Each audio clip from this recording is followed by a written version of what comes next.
سامعین گرامی، آپ تمام کو میری طرف سے السلام علیکم ورحمۃ اللہ وبرکاتہ۔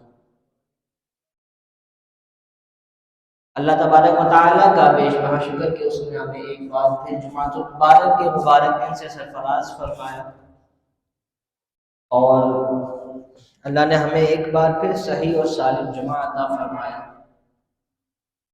قال النبی صلی اللہ تعالی علیہ وآلہ وسلم، میرے اور آپ کے پیارے آقا مکی مدنی مصطفیٰ صلی اللہ تعالی علیہ وآلہ وسلم کا فرمان عالی شان ہے، جو کوئی شخص بروز جمعہ یعنی جمعہ کے دن مجھ پر 200 مرتبہ درود پاک پڑھتا ہے تو اللہ تبارک و تعالیٰ اس کے 200 سال کے گناہ معاف فرما دیتا ہے۔ تو ہماری عادت ہونی چاہیے نبی پاک صاحب دولات سیاح افلاک صلی اللہ علیہ وآلہ وسلم کی ذات گرامی پر جتنا ہو سکے جتنا ممکن ہو درود پاک پڑھتے رہنا چاہیے۔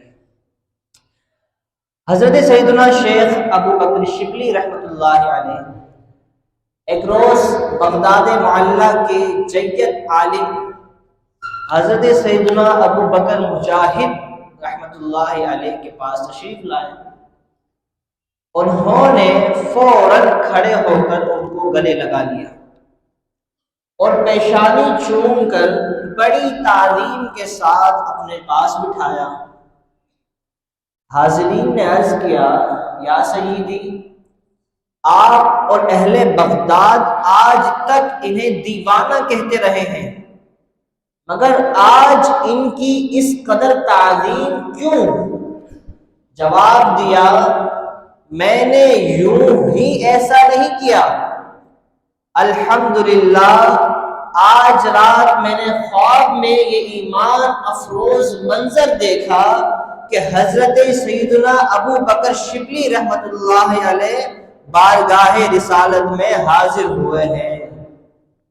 جب آپ بارگاہ رسالت میں حاضر ہوئے تو سرکار دو عالم نور مجسم شاہ بنی آدم صلی اللہ علیہ وسلم نے کھڑے ہو کر ان کو سینے سے لگا لیا اور پیشانی کو بوسہ دے کر اپنے پہلو میں بٹھا لیا۔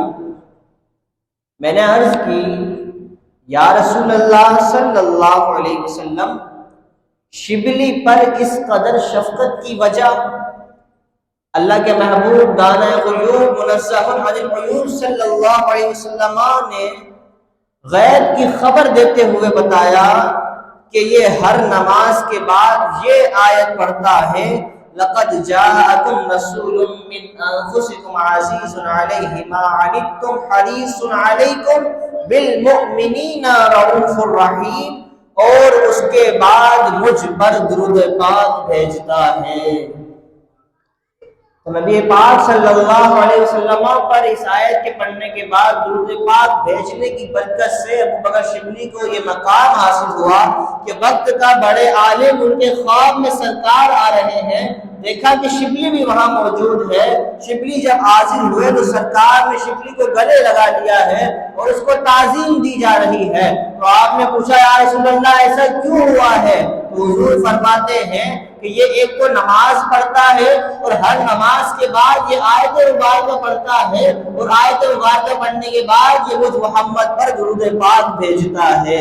درود پاک بھیجنے کی برکت سے ابو بکر شبلی رحمۃ اللہ علیہ کو اتنا بلند مرتبہ حاصل ہوا، اتنا بلند مقام حاصل ہوا۔ تو ہمیں بھی چاہیے نبی پاک صاحب اولاد سیاح افلاک صلی اللہ علیہ وسلم کی ذات گرامی پر درود پاک کا نذرانہ پیش کرتے رہیں۔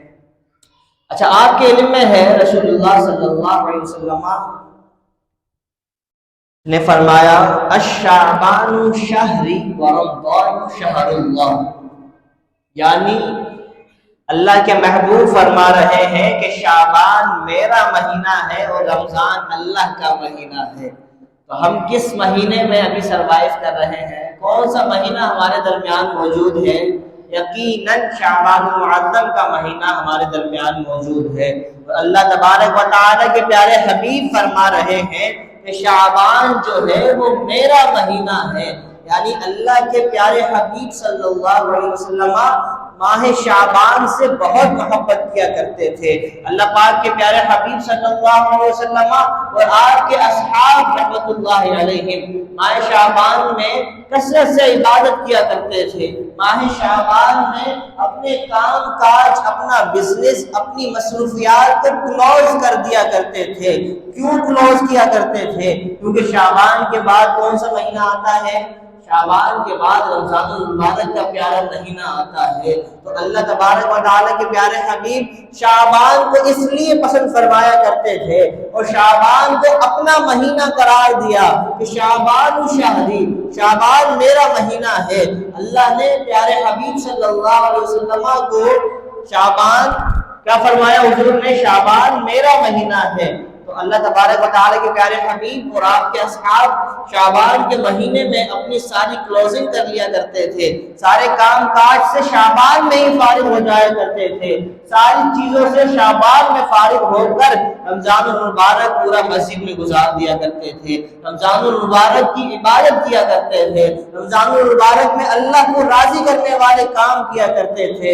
یہ ہمارے لیے درس عبرت ہے، ہمیں بھی یہاں سے کچھ سیکھنا ہے کہ مالک کریم کے پیارے حبیب جو ہے وہ تو شعبان سے محبت کر رہے ہیں، شعبان کو اپنا مہینہ قرار دے رہے ہیں، شعبان میں بھی روزے رکھتے، آپ رجب میں بھی روزے رکھتے، رمضان المبارک کے پورے روزے رکھتے، لیکن شعبان جب آتا تو اپنے کام کاج سے فراغت حاصل کرنے کی طرف جاتے، اپنے بزنس سے کام سے بالکل فارغ ہو جاتے، اور جیسے ہی رمضان آتا تو تمام کے تمام مساجدوں میں اللہ تبارک و تعالیٰ کے حضور حاضر ہو جایا کرتے تھے۔ تو اللہ کے پیارے حبیب صلی اللہ علیہ وسلم نے ارشاد فرمایا الشعبان شہری ورمضان شہر اللہ، یعنی شعبان میرا مہینہ ہے اور رمضان اللہ کا مہینہ ہے۔ شعبان شین عین با الف نون، 5 الفابیٹ ہے، 5 حروف ہے اس میں۔ اردو گرامر میں دیکھا جائے تو شین سے کیا مراد ہے، عین سے کیا مراد ہے، با سے کیا مراد ہے، الف سے کیا مراد ہے اور نون سے کیا مراد ہے۔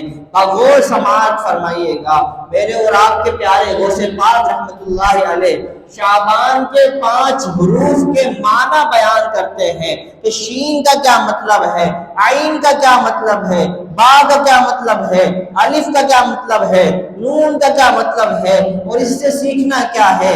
آپ کے اور میرے غوث پاک رحمۃ اللہ علیہ شعبان کے متعلق لکھتے ہیں شعبان کا جو شین ہے اس سے مراد شرف یعنی بزرگی ہے، یعنی شین سے مراد شرف یعنی بزرگی ہے، عزت اور احترام ہے۔ اس مہینے کی ہمیں تکریم کرنی ہے، اس مہینے کی تعظیم کرنی ہے۔ اور آگے عین سے مراد علو یعنی بلندی ہے، علو علی بلند اعلیٰ اس سے بنا ہے نا، تو عین سے مراد علو یعنی بلندی ہے، با سے مراد بر یعنی احسان ہے، شین عین با، شین سے مراد شرف، عین سے مراد علو، با سے مراد بر احسان۔ آگے الف سے مراد الفت اور نون سے مراد نور ہے۔ تو یہ تمام چیزیں اللہ تبارک و تعالی اپنے بندے کو اس مہینے میں عطا فرماتا ہے۔ یہ وہ مہینہ ہے جس میں نیکیوں کے دروازے کھول دیے جاتے ہیں، برکتوں کا نزول ہوتا ہے، خطائیں مٹا دی جاتی ہے، گناہوں کا کفارہ ادا کیا جاتا ہے، اور خیر البریہ سید الورا جناب محمد مصطفیٰ صلی اللہ علیہ وسلم پر درود پاک کی کثرت کی جاتی ہے، اور نبی مختار صلی اللہ علیہ وسلم پر درود بھیجنے کا مہینہ ہے۔ جیسا آپ نے سنا شعبان المعظم، اس طرح حدیث مبارکہ میں بیان کیا گیا شعبان شہری و رمضان شہر اللہ، شعبان اللہ میرا مہینہ ہے، الشعبان شہری نبی پاک فرما رہے ہیں شعبان میرا مہینہ ہے اور رمضان اللہ کا مہینہ ہے، نبی پاک کا مہینہ ہے۔ تو ہم سب حضور سے محبت کرنے والے ہیں، حضور کی محبت کا دھم بھرنے والے ہیں، تو ہمیں چاہیے کہ ہم اس مہینے کی خوب عزت اور احترام کریں۔ اسپیشلی اس مہینے میں ایک کام بڑا اچھا کیا جاتا ہے، وہ یہ کہ جب یہ سرکار کا مہینہ ہے تو سرکار کی ذات مبارکہ پہ کثرت سے درود پاک پڑھے جاتے ہیں۔ ہمارا یہ ہدف ہونا چاہیے، یہ ایم ہونا چاہیے، روزانہ کی بنیاد پہ ہمارا ایک کاؤنٹنگ ہونی چاہیے کہ روزانہ میں اپنے پیارے آقا مکی مدنی مصطفیٰ صلی اللہ علیہ وسلم کی ذات گرامی پر اتنی مرتبہ درود پاک بھیجوں گا۔ کیوں؟ کیونکہ شعبان الشہری، میرے نبی نے فرمایا شعبان میرا مہینہ ہے، رسول اللہ صلی اللہ علیہ وسلم کا مہینہ ہمارے درمیان تشریف لایا ہے، تو اس مناسبت سے ہم انشاءاللہ روزانہ کی بنیاد پہ 700 مرتبہ حضور پاک کی ذات گرامی پر درود پاک بھیجیں گے۔ کتنی مرتبہ بھیجنا ہے؟ 700 مرتبہ۔ اور ایک بار درود پڑھتا ہے تو اللہ تبارک و تعالی اس پر 10 رحمتیں نازل فرماتا ہے، اس کے 10 گناہ مٹاتا ہے اور اس کے 10 درجات بلند فرماتا ہے۔ تو جب 700 مرتبہ درود پاک پڑھیں گے تو انشاءاللہ اس کے برکات و فیوز آپ کو خود بخود دیکھنے کو ملیں گے۔ دلوں سے غم مٹاتا ہے، محمد نام ایسا ہے مگر اجڑے بساتا ہے، محمد نام ایسا ہے کوئی یعقوب سے پوچھے کہ یوسف مل گئے کیسے، یہ بچھڑے کو ملاتا ہے، محمد نام ایسا ہے۔ اسی کے نام سے پائی فقیروں نے شہنشاہی، اسی کے نام سے پائی فقیروں نے شہنشاہی، خدا سے بھی ملاتا ہے، محمد نام ایسا ہے۔ تو یہ حضور کا مہینہ ہے، سرکار صلی اللہ علیہ وسلم کا مہینہ ہے، تو ہمیں اپنی محبت کے اظہار میں مزید اضافہ کرنا ہے، زیادتی کرنی ہے، اپنی محبت کو انکریز کرنا ہے۔ اور جب بندہ حضور سے محبت کرتا ہے تو حضور کی چیزوں کو بھی اپناتا ہے۔ نیوٹرلی دیکھا جائے، جنرلی طور پہ اگر دیکھا جائے تو بندہ جب کسی سے محبت کرتا ہے تو اس کی چیزوں کو بھی اپناتا ہے، اس کی عادت اور اطوار کو بھی اپناتا ہے۔ جو چیز اسے پسند ہوتی ہے وہ کوشش کرتا ہے کہ بندہ وہی کام کرے جو اسے پسند ہوتا ہے۔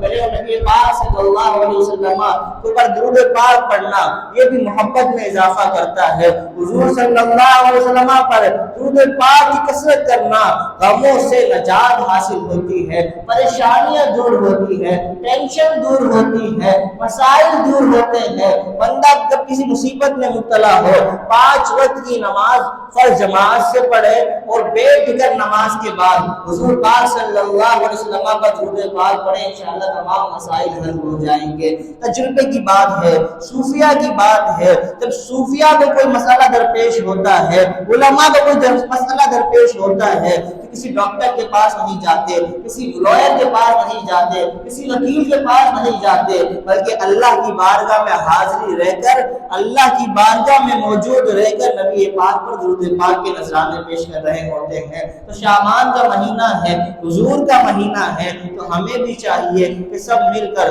حضور صلی اللہ علیہ وسلم کی ذات گرامی پر کثرت سے درود پاک پڑھے۔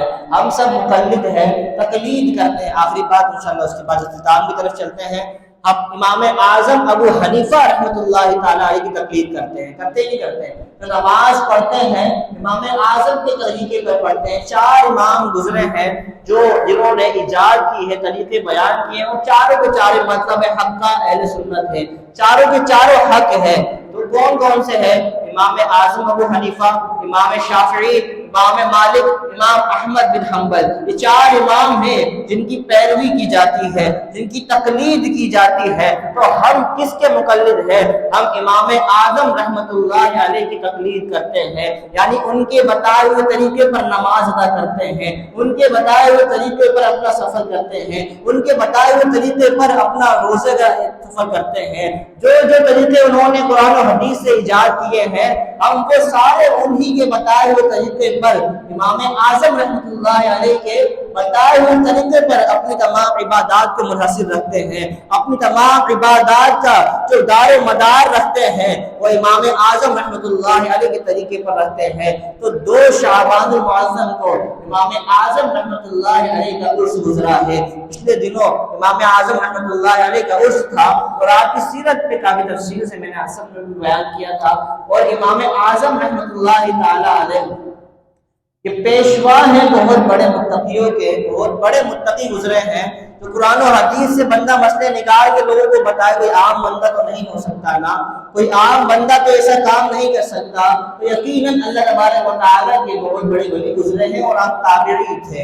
امام اعظم رحمۃ اللہ علیہ آپ تابعی کا درجہ رکھتے ہیں اور قرآن و حدیث سے مسائل نکالتے ہیں۔ تو ایک واقعہ چھوٹا سا امام اعظم کا کہ ایک دہریہ تھا جو یہ کہتا تھا، امام اعظم کی فقاہت دیکھیے گا، امام اعظم کا مقام و مرتبہ دیکھیے گا۔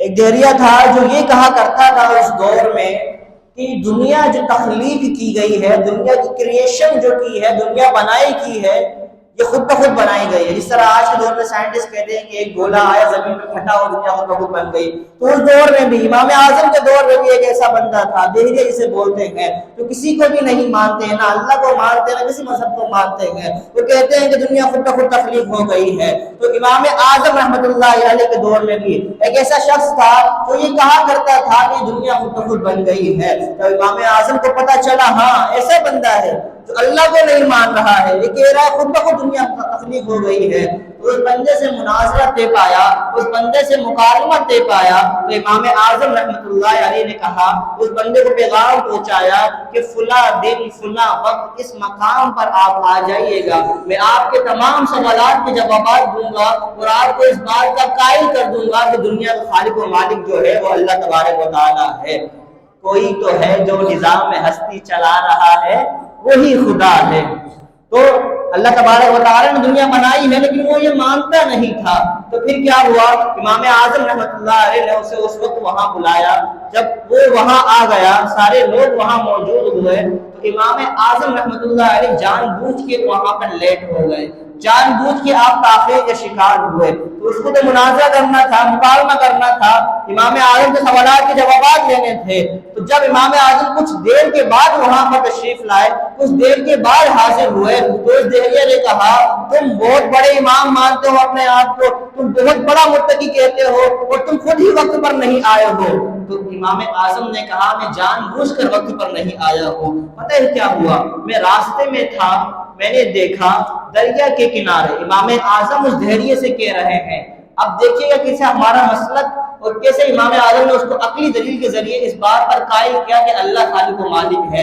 امام اعظم رحمۃ اللہ علیہ نے کہا کہ میں آ ہی رہا تھا، میں نے دیکھا دریا کے کنارے ایک درخت تھا، درخت خود بخود کٹا، خود بخود جڑا، خود بخود کشتی بنی اور خود بخود دریا میں چلنے لگ گیا۔ اب تو عقل سے ماورا بات ہے، کوئی ایکسپٹ ہی نہیں کرے گا، امپوسیبل بات ہے، کیسے ممکن ہے، ہو ہی نہیں سکتا، خود بخود کوئی چیز بن ہی نہیں سکتی۔ اگر ہم نہیں چاہے تو ہم خود بخود یہاں سے اٹھ کے وضو خانے میں جا کے وضو بھی نہیں کر سکتے، خود اٹھنا پڑے گا، پاؤں سے چلنا پڑے گا، وہاں بیٹھنا پڑے گا، نل کھولنا پڑے گا، پھر وضو ہوگا۔ تو امام اعظم اس دہریے سے کہہ رہے ہیں کہ دریا کے کنارے درخت خود کٹا، خود جڑا، خود کشتی بنی اور خود چلنے لگ گیا۔ تو دہریہ کہتا ہے کیسی بات کرتے ہو مولانا، ایسا تو ہو ہی نہیں سکتا، ایسا ممکن ہی نہیں ہے کہ ایک درخت خود کٹے، خود کشتی بنے، خود چلنے لگ جائے۔ تو امام اعظم نے کہا اے عقل کے دشمن، جب ایک کشتی، جب ایک درخت خود بخود نہیں کر سکتا، خود بخود نہیں بن سکتا، خود بخود نہیں چل سکتا، تو پوری دنیا کا خالق و مالک تو کوئی ہوگا نا، یہ دنیا خود بخود تو چل نہیں سکتی ہوگی نا، تیری عقل میں پردے پڑے ہوئے ہیں، تیری عقل بند ہو چکی ہے۔ تو اس دہریے کو بات تو سمجھ میں آ گئی، آپ کو بھی بات سمجھ میں آ گئی ہوگی کہ واقعی اس دنیا کا خالق و مالک ہے اور وہ رب کریم کی ذات گرامی ہے۔ تو یہ امام اعظم کا مرتبہ تھا۔ امام اعظم ہم حنفیوں کے امام ہے، اور 2 شعبان المعظم کو آپ کا عرس بھی ہے جو ہم نے بڑے شور و غور سے بنایا ہے، اور ہم اگر دیکھا جائے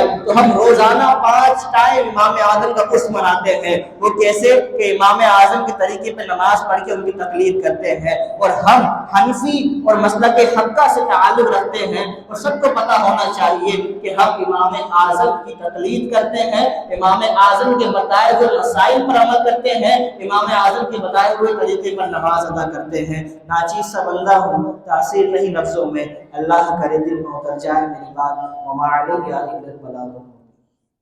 ابھی اذان ہوگی۔